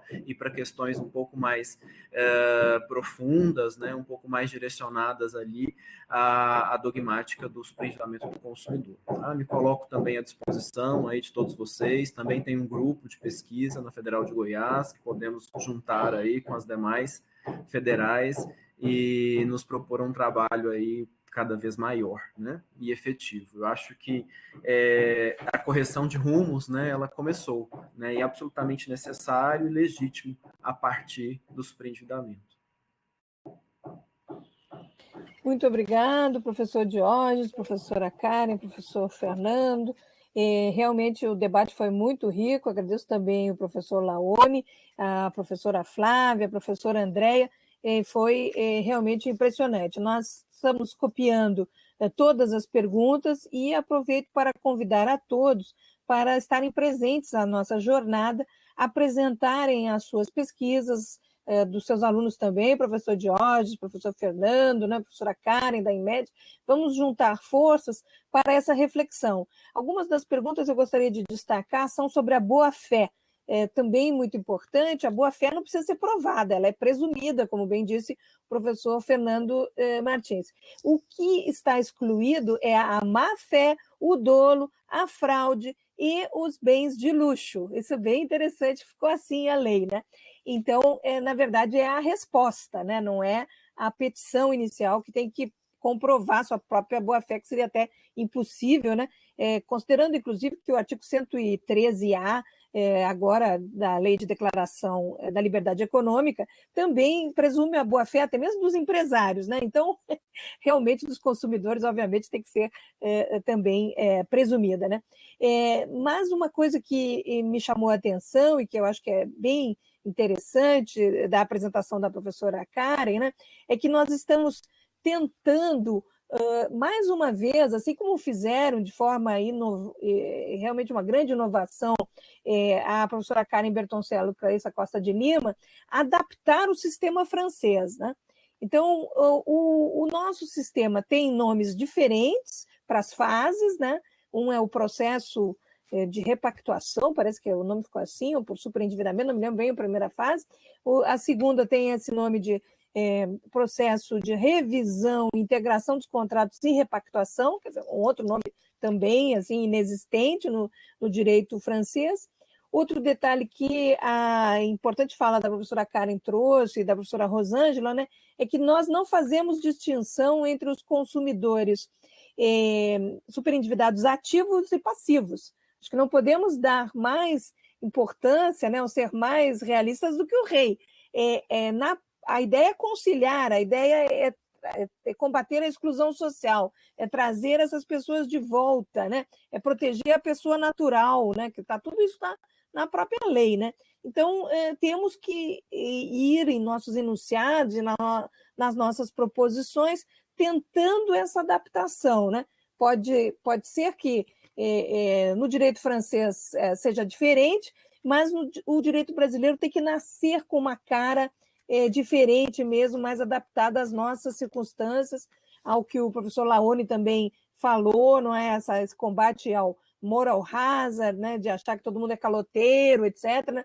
Por isso mesmo não tem perdão de dívidas, não é? Mas, ao mesmo tempo, se chegar no sistema judicial, tem que haver uma revisão desses contratos e tem que ter uma lupa, né, para olhar todos os detalhes e verificar, eventualmente, as sanções possíveis. Né? Também, como disse o professor Fernando Martins, é uma das raras normas do Código de Defesa do Consumidor que traz sanções claras, né?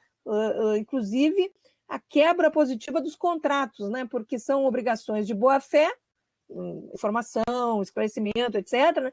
Que são violadas, e ele já diz qual é a sanção pela quebra positiva do contrato. Né? O produto pode ser ótimo, mas a informação não veio. Então, ali vem a sanção também muito, muito bonito ficou o nosso, vamos dizer, o resultado final e essa mistura, né, entre o direito brasileiro, as sugestões recebidas durante esse longo processo legislativo, mas o final eu acho que foi bem interessante.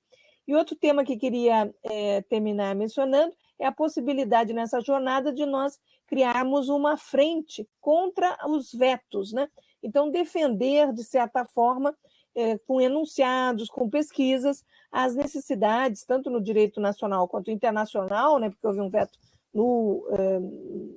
na parte de direito nacional privado, né, a revisão desses vetos. Então, eu queria agradecer muitíssimo a todos que participaram, e como essa é uma organização conjunta com a Federal do Rio de Janeiro, eu passo a palavra à professora Andréa para fazer o encerramento. Por favor. Muito obrigada, Cláudia. Novamente, eu agradeço a todos os palestrantes, agradeço a todos que estão colaborando com a realização do evento, e aqui eu vou, né, faço aí a agradecimento aqui a Marcela, o Igor, a Marcele e a Suzy, né, que são os alunos que estão colaborando para que isso tudo possa acontecer. Reforço o convite, a Marcele, eu acho que colocou aqui o convite para o envio dos trabalhos. Então, nós teremos a apresentação de então pode ser enviado até o dia 1º, então fica o convite aí a todos para participarem, né, para o envio desses resumos, então até o dia 1º de agosto, as submissões para apresentação no dia 17, né, e no qual todos estão convidados para poder participar. Como a professora Cláudia falou, nós faremos então a apresentação desses enunciados, né, iremos apresentar esse debate, ele foi fundamental para isso, né? Então eu agradeço a todos que fizeram, né, a exposição, que apresentaram, compartilharam aqui conosco conhecimento, agradeço a todos os presentes, a todos que ficaram aqui, agradeço, né, e o agradecimento muito especial à professora Cláudia Lima Marques, né, por todo o apoio aí e, né, a colaboração para que tudo isso aconteça. Então eu agradeço finalizo aqui, então, nosso evento preparatório com esse convite para o próximo, para o dia 17 de agosto. Muito obrigado. Um abraço a todos. Obrigado, boa tarde, boa tarde a todos. Até Boa mais. tarde, boa Tchau, tarde a tchau. todos. Até a próxima. Vamos pro fórum. Um abraço. E mandem os enunciados, por favor. Podem direcionar a professora Andréia ou a mim. Obrigado mesmo. Um abraço, Karen. Um abraço, Fernando. Um abraço. Um abraço, cara. Abraço, Tchau, Tchau, beijo. Bom te ver, bom te ver. tchau. Obrigada. Um abraço. Acho que pode parar a gravação. Um abraço a todos. Excelente organização aí. Obrigada. Obrigado, Diógenes. Traga os seus alunos, viu? Ah, querida Rosângela, muito obrigada aí por tudo, viu? Um abraço. Foi excelente, muito instigante. Um abraço, tudo de bom. Tchau, gente. Tchau, professora Cláudia. Até logo, um abraço.